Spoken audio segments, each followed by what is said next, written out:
Olá, tudo bem? Como é que você está em casa? Espero que bem. Eu tenho caminhado bem também, mas não sem desafios, e é por isso que eu gosto de trazer gente muito especial para cá, para o Mente e Coração, para a gente bater um papo sobre saúde mental e qualidade de vida nesses tempos que a gente vive. Olha que tempos, hein? Sem brincadeira, tanta coisa acontecendo no mundo, tantos desafios para mim, para você que está aí em casa. E é por isso que a gente precisa de auxílio, nós precisamos de companheiros, companheiras de caminhada, amigos e amigas, pessoas que se interessam por nós para nos ajudar. E olha, na verdade, eu acho que esse é o objetivo do Mente e Coração. Nós sermos uma parte da sua caminhada e que te ajude a tomar boas decisões, ilumine o seu caminho, enfim, torne a sua vida um pouco melhor. Agora, para isso, nós costumamos trazer gente especial aqui. E hoje nós temos a companhia de alguém mais do que especial, porque já, inclusive, participou de um período da minha vida muito difícil e é muito bom ter essa conversa com ela, que é a Raquel Altafini. Falei certo? Falou. Altafini. Raquel Altafini é nome de atriz, de novela. Já saiu de tudo. É? Alfati, máfia italiana, né? Alfinete. Isso. Altafani. Mas é Altafini, falou certinho. Raquel, nos conhecemos há quanto tempo? Que eu não me lembro. Nossa. A gente se conheceu, na verdade, por questão do CTPI e da Chácara. Isso. Não foi? Chácara Primavera. Isso. Igreja Presbiteriana em Campinas. Aí você que sabe melhor a data aí. No CTPI já tem uns 16 anos, um pouco mais, talvez. Já, por aí. Mas sempre corredor, né? Isso. É sempre ali, oi, tchau e tal. Mas houve um momento na minha vida que você foi muito importante, foi quando eu e minha esposa perdemos nosso primeiro filho, ele tinha 3 aninhos e meio, para leucemia, e muita gente se prontificou a nos ouvir e tudo mais, mas a gente precisava de alguém com conhecimento técnico para ouvir, né? Então, o amigo ouve como amigo, a mãe ouve como mãe, mas a gente precisava de uma psicóloga que ouve como psicóloga.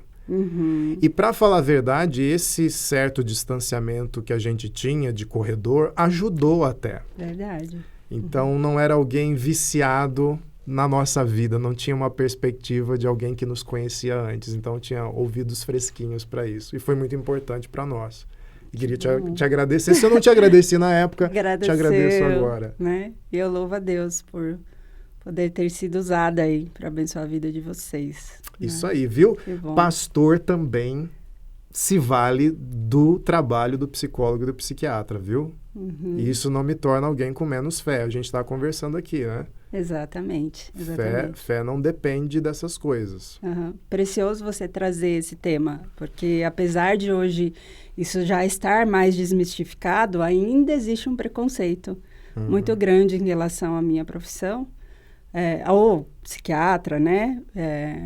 Em relação à fé, né? Como se o adoecimento emocional, que às vezes não é tão visível quanto quebrei uma perna, preciso de um ortopedista, tenho diabetes, preciso ir num endocrinologista, né? Como a doença mental, ela muitas vezes não é visível, é difícil de você explicar isso e mostrar isso de forma mais concreta, existe esse preconceito, né? De que isso pode ser considerado uma falta de fé, de você na sua caminhada com Deus estar em pecado e Deus está, né, mais lá no legalismo até, né? De que isso é uma consequência e Deus está te punindo, então você precisa rever alguma trilha do seu caminho para você restabelecer a sua saúde, né?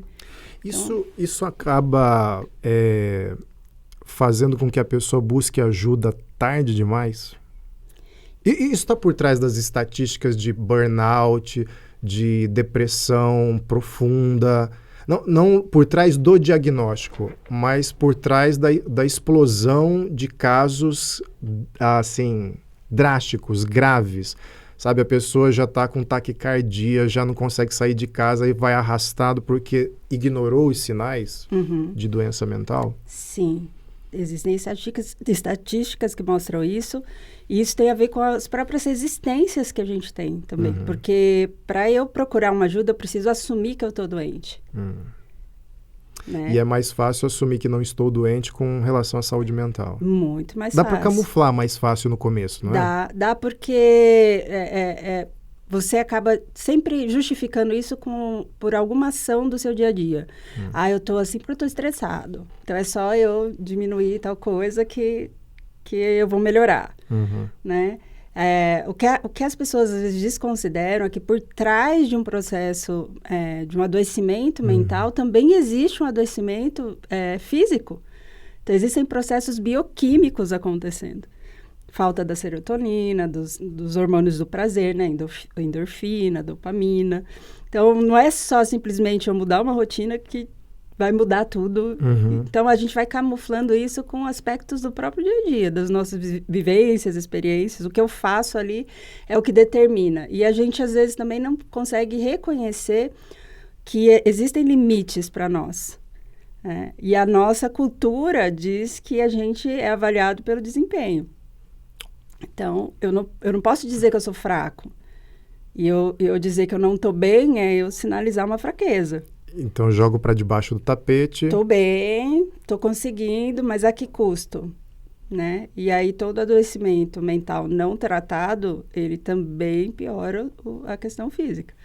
Ele vai explodir, ele vai aparecer em alguma outra circunstância. E muitas vezes a procura por auxílio psicológico, ela só acontece quando fisicamente você já está assim, totalmente destruído. E aí você procura uma pessoa, um médico, né, um especialista, de repente para tratar aí, estou com enxaqueca, vou no neurologista e ele não tem causa aparentemente física ali que justifique aquela enxaqueca.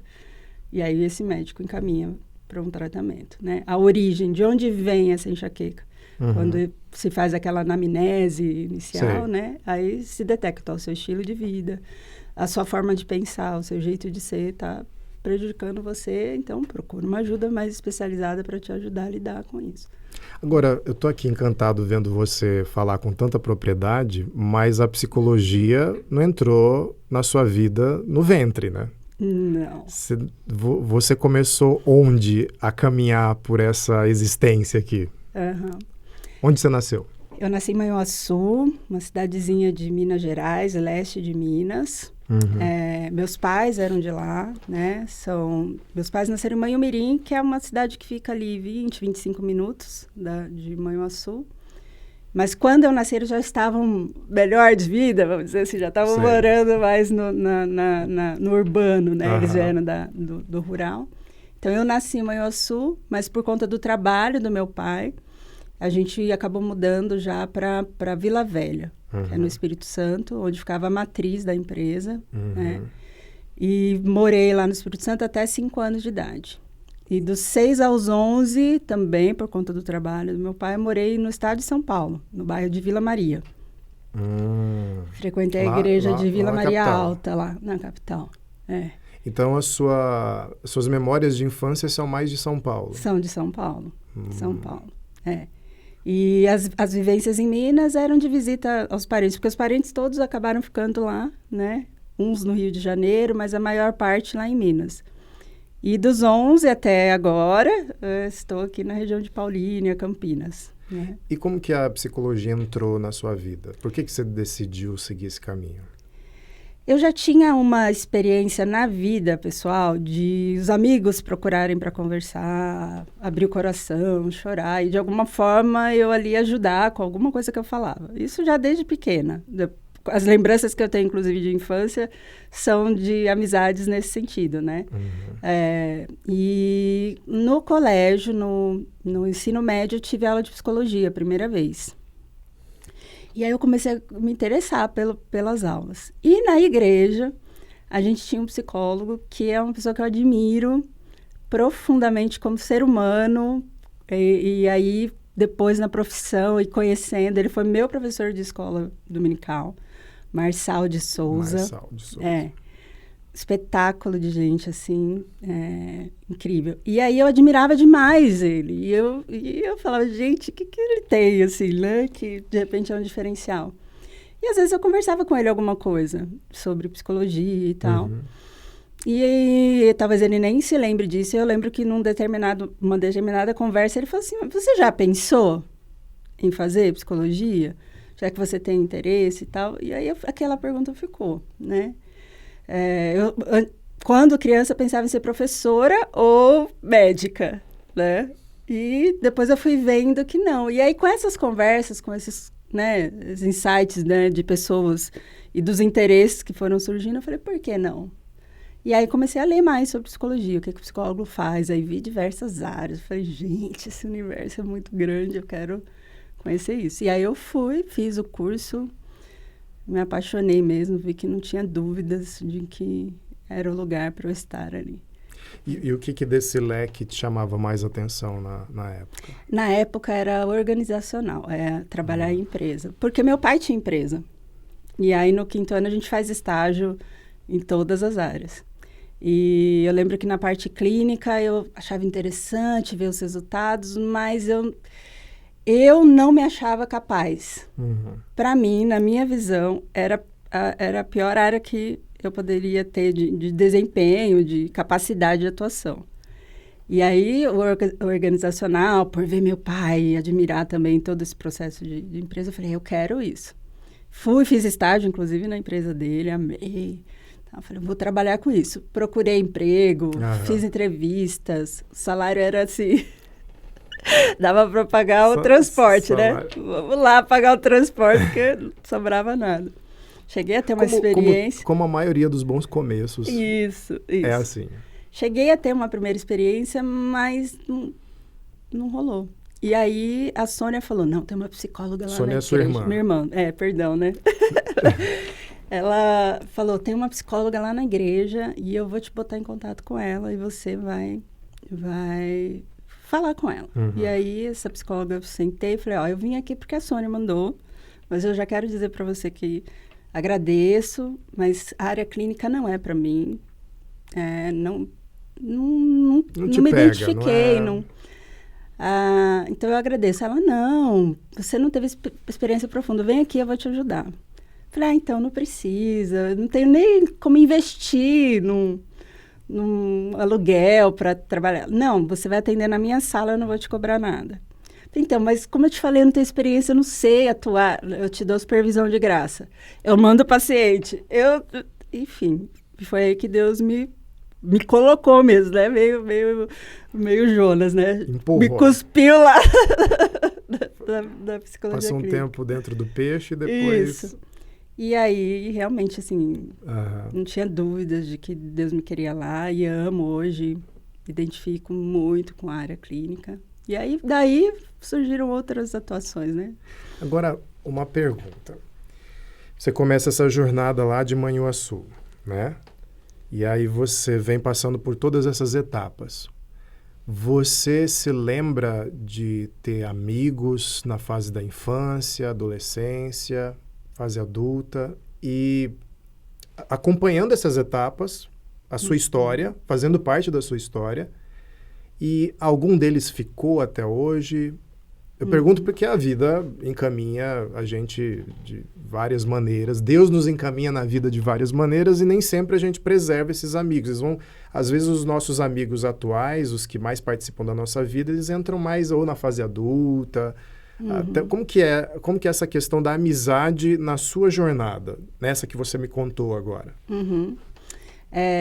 Eu tenho memórias muito boas da época de São Paulo. Então, eu tenho memórias incríveis com uma amiga que era a melhor amiga, né? Nessa idade a gente tem a melhor amiga, né? E a gente passava todos os dias, tinha alguma coisa para fazer e era muito importante ter, né? Porque era uma referência. Eu sabia, a hora que eu voltasse da escola, quem que eu vou chamar para fazer alguma coisa. Né? Então, a gente se encontrava. E aí, existiam outras 2 ou 3 pessoas que eram da rua, né? Eram amigos ali que moravam na mesma rua. Então, A turminha da rua, né? A turminha da rua é fantástico, né? E nessa época, a gente podia ficar brincando bastante na rua ainda, né? Olha, eu sinto falta disso, hein? Era uma delícia. De ver mais isso. Nossa, Hoje em dia Hoje é mais condomínio. É a turminha do jogo online, no máximo. Também, tem as amizades online agora, né? mas não substitui esse contato. Não tem jeito. Ainda não criaram nada para ficar no lugar disso.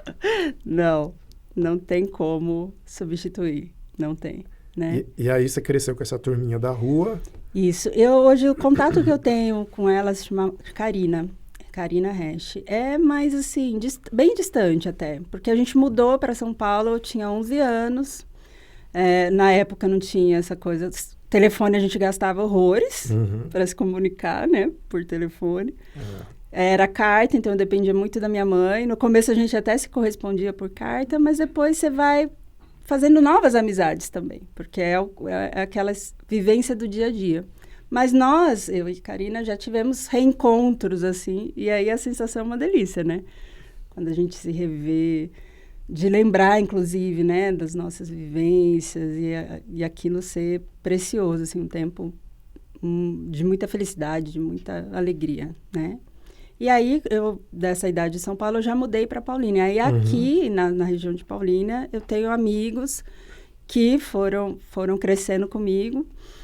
Tinha os amigos da rua também. Esses a gente acabou se distanciando um pouco, porque mudaram de cidade e tal, mas é a mesma coisa. Quando a gente se reencontra, é uma delícia. Sabe de tudo, né? Sabe, sua irmã, sua mãe, seu pai, não sei o quê. E aí tem os amigos mais chegados. E eles surgiram da caminhada cristã, né? Da caminhada na igreja, que são os amigos, assim, que ainda hoje caminham comigo. Então, eu tenho, assim, mais de 30 anos de amizade, tem alguns que caminham comigo hoje. Eu acho isso fascinante pelo seguinte... Você mencionou amigos que, quando vocês se encontram, o ponto de contato é o passado. Vocês não construíram mais nada depois, mas é uma festa, uma celebração do que vocês vivenciaram. Isso. Mas aí você me tá falando para mim de um grupo de pessoas que compartilham o seu presente. E, inclusive, alguns devem ouvir seus planos para o futuro. Onde você quer chegar, o que você quer construir, e eles fazem parte disso. Existem diferentes tipos de amigos, pensando em psicologia, a mente e necessidades da gente. Tem diferentes tipos de amizade? Sabe por que eu estou perguntando isso? Eu percebo, às vezes, em alguns amigos, uma confusão. Então, por exemplo, eu não sei se é coisa de brasileiro, da gente, ou se é geral. Mas um profissional... vai participar de uma reunião de negócios, vai conversar, bater papo e tudo mais. Normalmente a gente começa com conversa, ou faz um churrasco, um jantar e aquela coisa toda e tal. Eles estão ali para fazer negócios. Mas eu percebo uma rápida... um rápido... Assim, a pessoa coloca o rótulo de amizade rapidamente. É meu amigo, eu conheço, meu amigo pessoal e tal.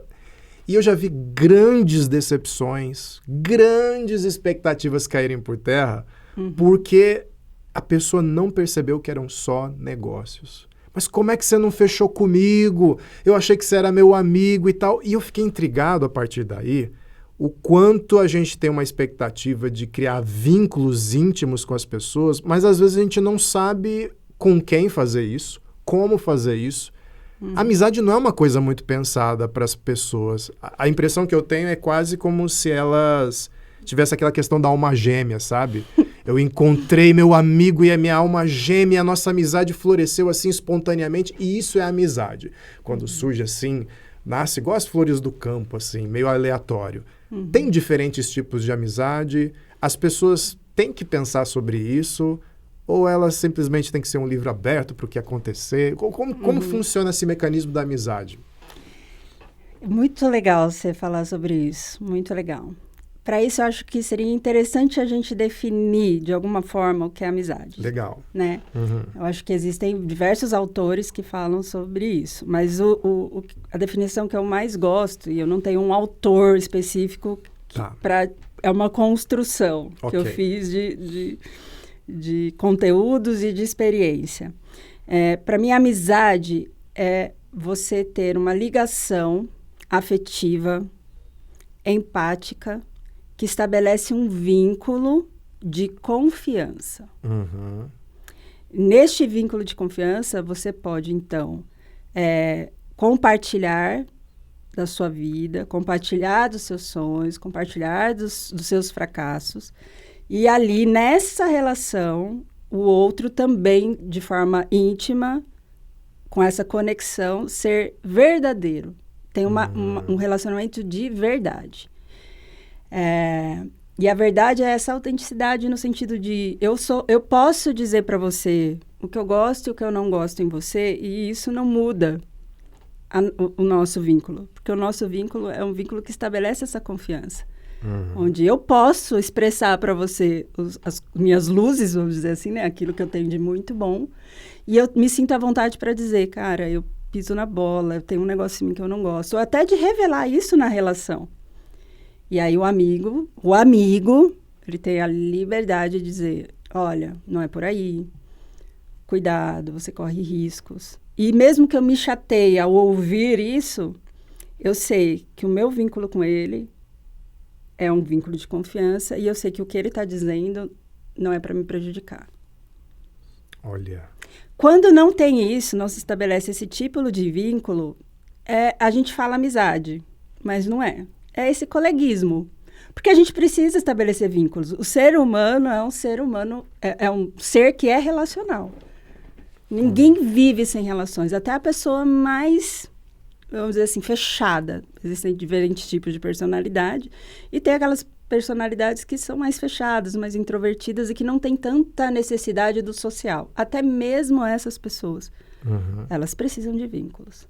Então, afeto, empatia e segurança. Isso. Confiança que gera segurança. Segurança. Se não tiver esses três, comece a avaliar melhor suas relações. Isso. E a quem você chama de amigo. Não é amigo. A gente pode até chamar de amigo no coloquial, né? Na linguagem coloquial. Ah, é meu amigo, conheço de longa data. Mas não é a amizade, esse tipo de amizade, que é mais profunda, da qual você pode estabelecer esses três aspectos aí. Porque tem um amigo do trabalho com quem eu trabalho muito bem. E é gostoso trabalhar e a gente forma uma boa equipe. Mas ainda não contempla esses 3 pontos. Tem um amigo da festa. Nossa, é sempre divertidíssimo. Nós somos o centro da festa quando une nós dois, assim. É piada, é alegria, mas não necessariamente tem esses três pontos. E é engraçado como a Bíblia coloca, pensando nisso que você está falando, o amor, ele faz parte de todas essas relações. Sim. Até com o inimigo. Sim. Não é? Sim. Então, não quer dizer que falta amor ao companheiro de trabalho. Não falta amor para pessoa que você só encontra na festa da família, né? São relações que são feitas em amor. Mas aqui a gente está falando de um outro tipo de profundidade, né? Um outro tipo de vínculo. Eu acho que essa palavra é legal. Vínculo. Então, eu tenho um vínculo de trabalho, onde o que me identifica com essa pessoa é o que a gente faz ali. Então, tem coisas do trabalho que a gente faz junto, trabalhamos na mesma área, ou setores diferentes, mas a gente está na mesma empresa, então a gente está falando, às vezes, reclamando das mesmas coisas, e a gente se identifica por isso. Agora, se eu não consigo chegar para essa pessoa e dizer, cara, eu estou muito mal hoje, e eu preciso que você me escute, e me ajude, me oriente. Tem algo aí diferente. E se você faz isso, mas não tem a reciprocidade, né? Porque às vezes é o que você falou, às vezes eu estabeleço um vínculo com alguém, mas esse alguém não estabelece esse vínculo comigo. Então tem que ter a reciprocidade para ser amizade. Eu tenho afeto por ela, mas ela não tem por mim. Ela não tem. E aí que vem muitas das decepções. Porque você cria uma expectativa de que o outro sente por você a mesma coisa que você sente por ele. Raquel, eu vejo tanto isso. Mas tanto isso. Pessoas mortalmente feridas e magoadas. E a outra pessoa super bem. Não, atendeu exatamente a minha expectativa. Eu imaginava que a gente ia se encontrar, trabalhar, cumprir o que a gente precisa fazer e tchau. E a outra pessoa arrasada porque não me ligou mais, porque eu convidei para vir aqui em casa, não quis. Assim... Não me convidou para uma festa, né? Fiquei sabendo que ela fez uma festa, convidou fulano e fulano da empresa, não me chamou. Casou e eu não fui chamado para ser padrinho. Nossa, e a pessoa tá pensando, não, você foi apenas o cara com quem eu fechei um negócio. Isso. Ou Temos encontrei um numa vínculo festa. diferente. Exato.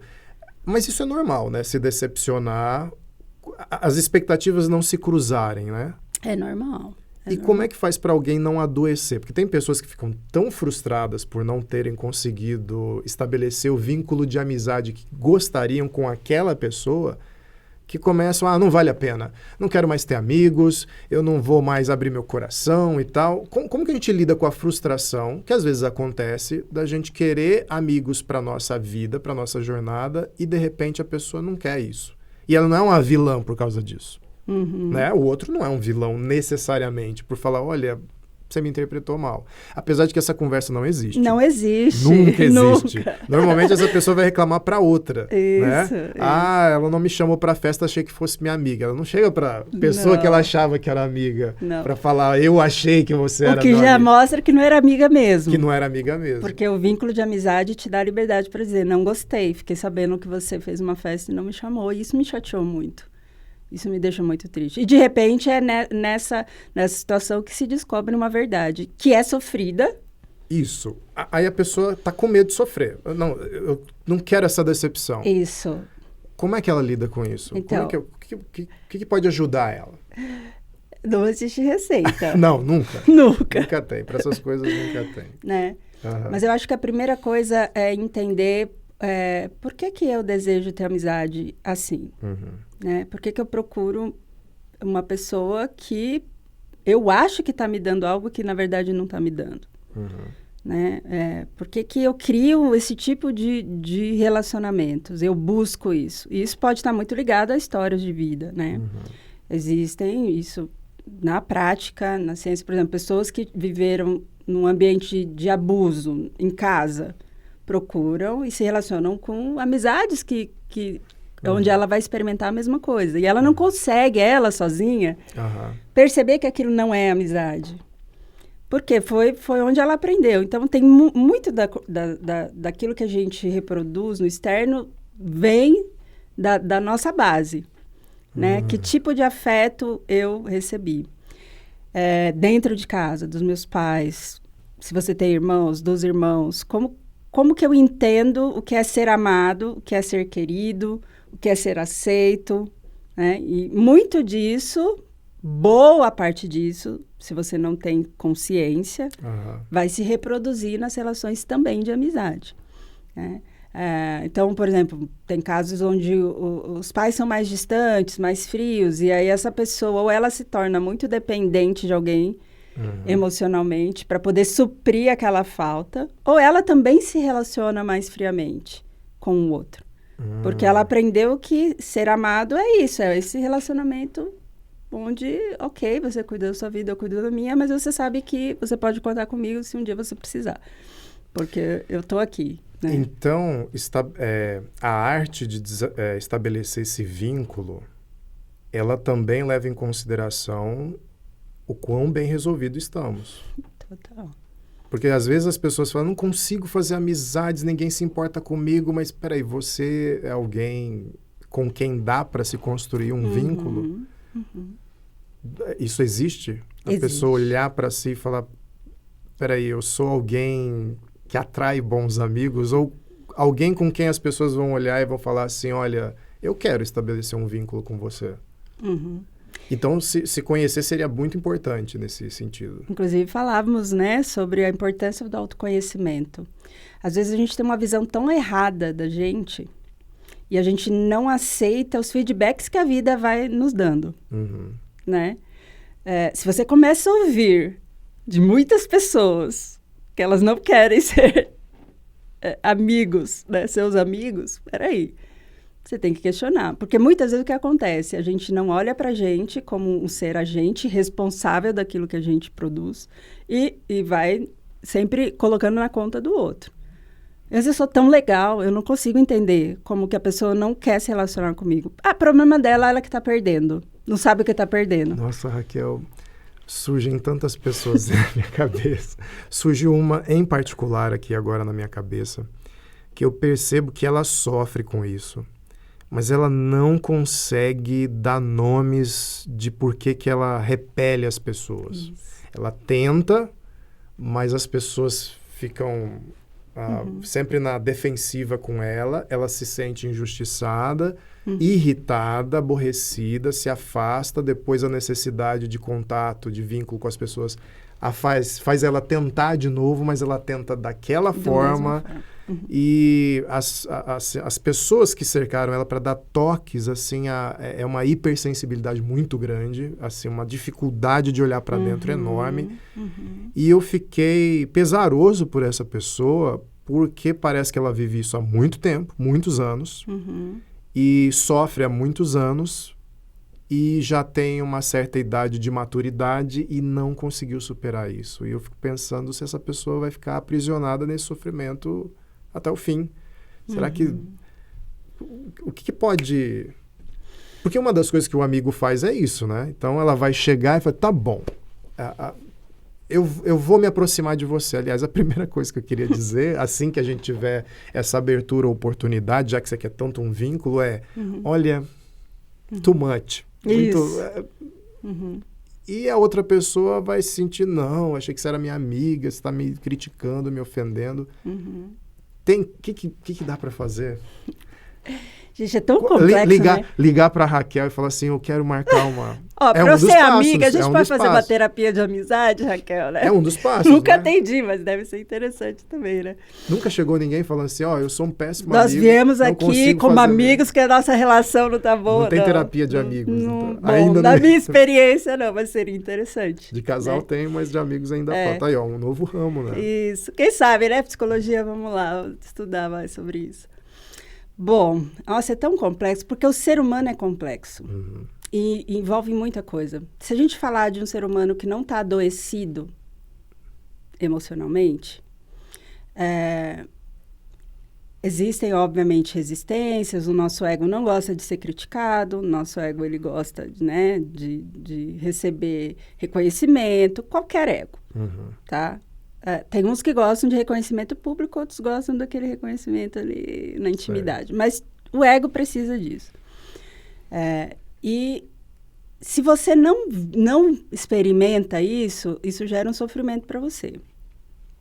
Na relação com o outro, se o outro não te supre nessa necessidade, o que acontece? Você pode reagir de uma maneira a exigir que o outro te dê isso. E na relação de amizade, muitas vezes isso acontece. Com os dramas que a gente faz, né? Então, assim, em resumo, se tratando de amizade entre pessoas que não estão adoecidas, já é difícil, por conta dos nossos egos. Agora, pense uma pessoa que, de repente, tem um transtorno. E, muitas vezes, essas pessoas mais difíceis, elas podem ter um transtorno de personalidade, que faz com que a forma de ser dessa pessoa seja daquele jeito. Ela é rígida naquele padrão. E aí, para que haja alguma mudança, essa pessoa realmente precisa de um acompanhamento terapêutico. E muitos dos transtornos são complicados porque eles não reconhecem que eles precisam de tratamento. Então, não tem como tratar quem acha que está tudo bem, que não tem tratamento. A gente pode dar exemplos aqui de narcisistas. Por exemplo, que são pessoas que, num primeiro momento, se relacionam com você te seduzindo, te dão toda essa coisa que o nosso ego precisa, né? Como você é importante, como você é isso. Mas depois que você está fisgado ali na relação de amizade, você passa a ser um objeto para satisfazê-lo. E aí, muitas vezes, para isso, ele te menospreza, ele te diminui. Porque aí o ego dele precisa estar bem. E muitas vezes, para ele estar bem, ele tem que fazer você ficar mal. E como já existe o vínculo, o afeto, fica difícil. Fica difícil se libertar dessas pessoas. Disso. Então, eu acho que assim, a maior regra é escute o que o ambiente diz para você. E ambiente você vai num lugar e as pessoas se afastam de você. Peraí, se questione. Por que as pessoas se afastam de mim? Né? Pode ser que o problema não esteja no outro. Pode ser que seja algo em você. Ouça os feedbacks, porque em algum momento essa pessoa escuta. Você é chato, eu não aguento você é grosseiro, você é estúpido. Meu Deus, você é grudento. sabe, falei um oi para você, você já acha que vai morar na minha casa, a gente vai construir um vínculo de amizade. Porque tem pessoas que desenvolvem uma dependência emocional do outro, né? Tão grande nesse ponto de viver essa ilusão. Então, começa a olhar e questionar. Por que as pessoas estão dizendo isso para mim?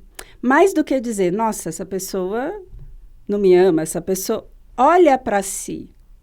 Nem sempre tudo que o outro diz sobre nós é verdade. Mas para a gente descobrir isso, primeiro, a gente tem que olhar e questionar. E mais que isso, se você está sofrendo, porque terapia não é só para quem está doente.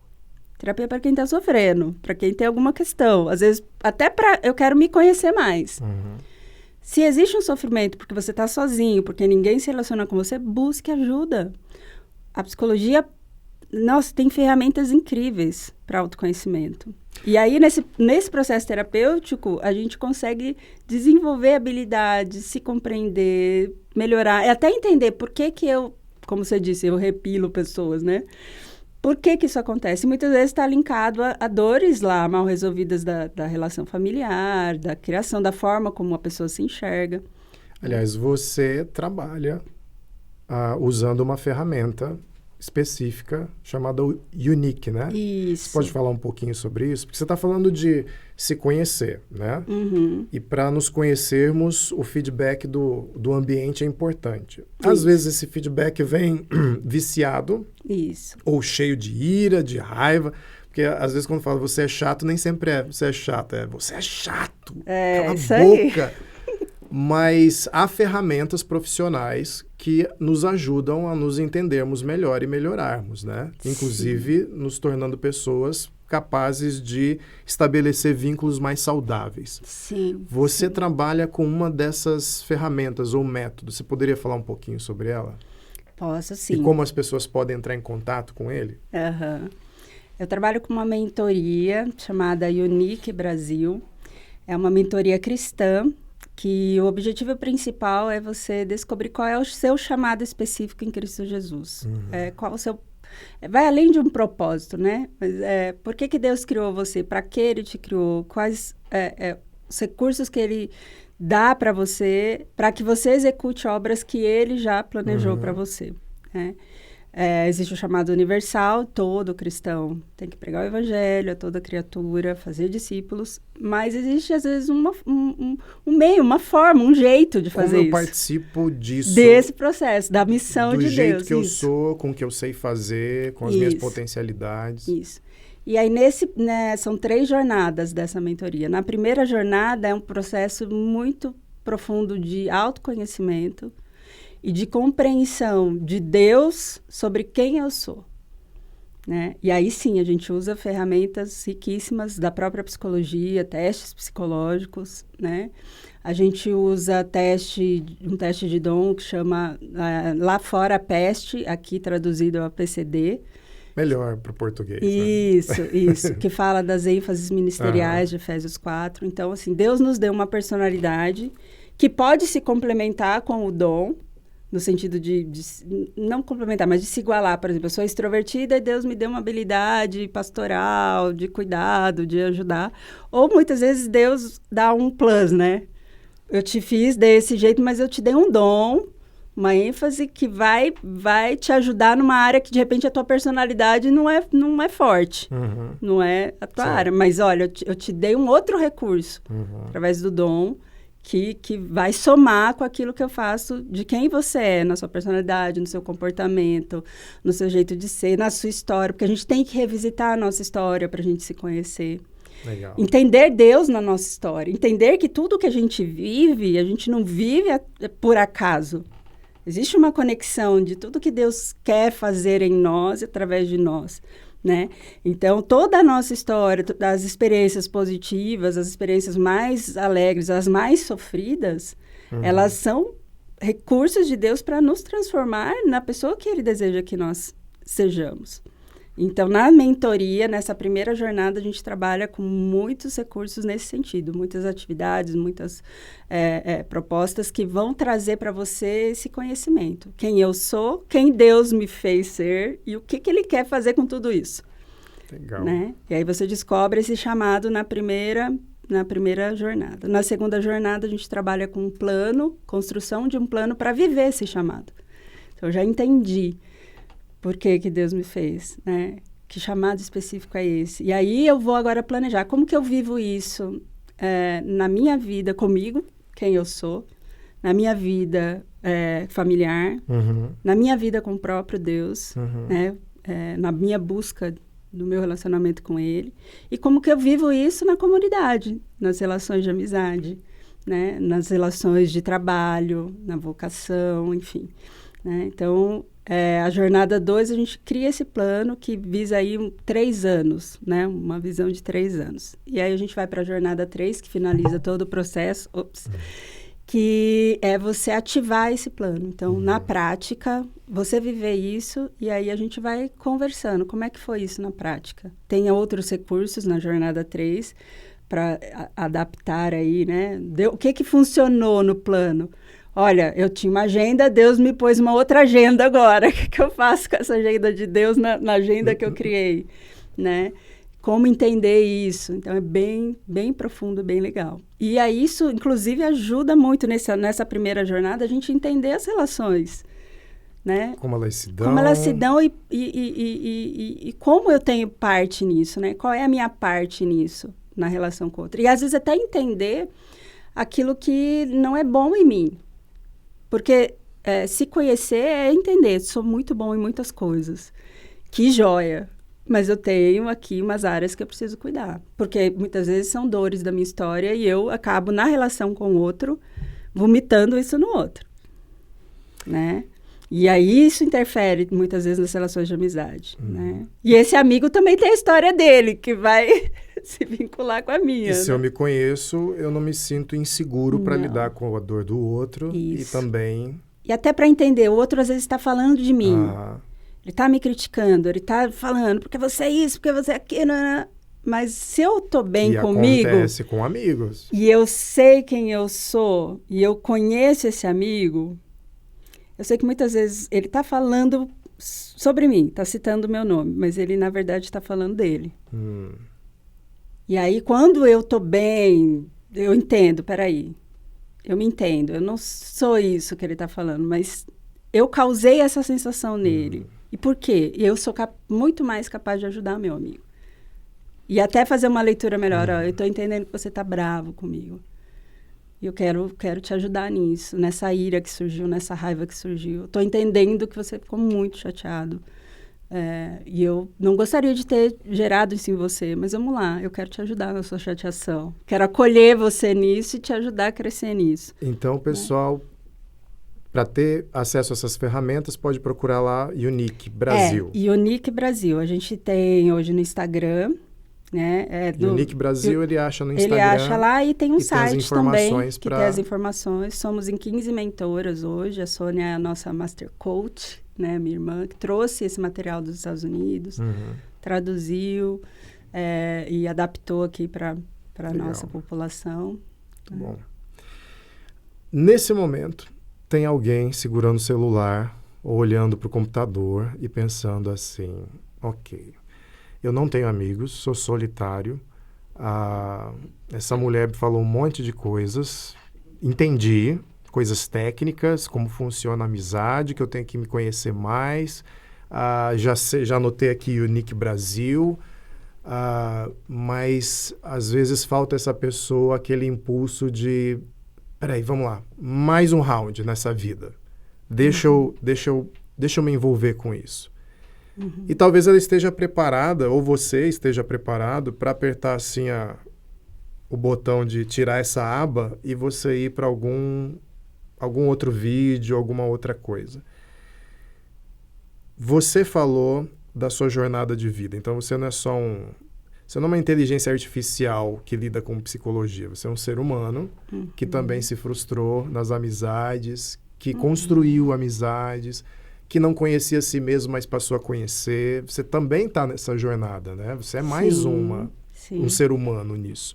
Sim. E talvez você queira ouvir da Raquel o que a Raquel quer dizer do seu coração para a pessoa que está olhando para a gente ali do outro lado da câmera.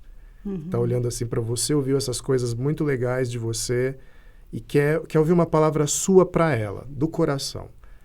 Deus colocando algo no seu coração, o que é que está aí, Raquel, para transbordar para as pessoas que estão nos ouvindo agora? Você pode olhar para aquela câmera ali e falar o que você quiser para essa pessoa que está do outro lado. Tá joia.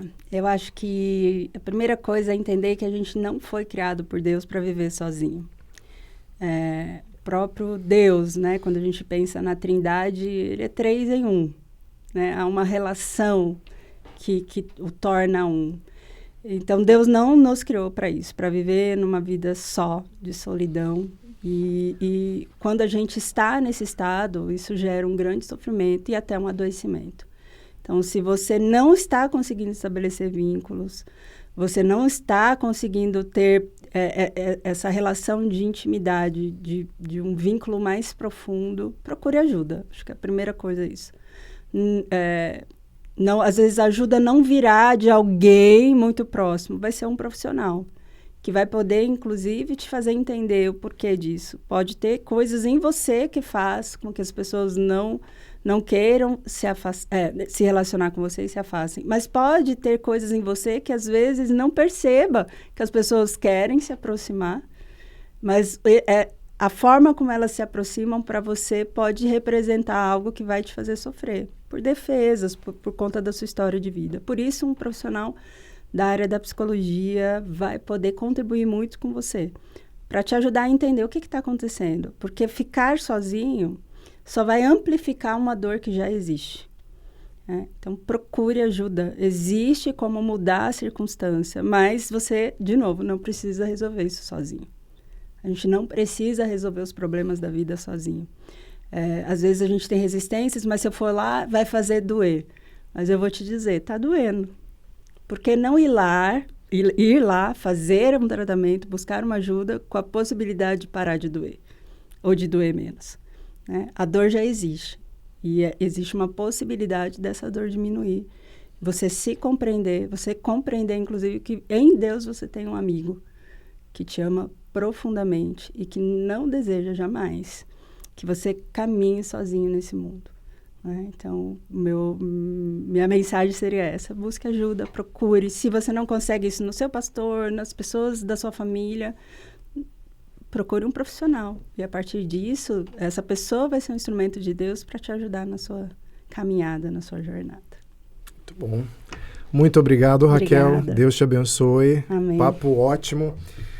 E se você gostou, você pode abençoar outras pessoas também. Você pode compartilhar esse vídeo, curtir, compartilhar e receber mais notícias do canal da LPC fazendo a sua inscrição no canal do YouTube do Luz para o Caminho, ok? A gente se vê na semana que vem com mais um tema e, inclusive, a Raquel vai nos acompanhar nesse tema da semana que vem e a gente se vê lá, tá bom? Grande abraço, Deus te abençoe!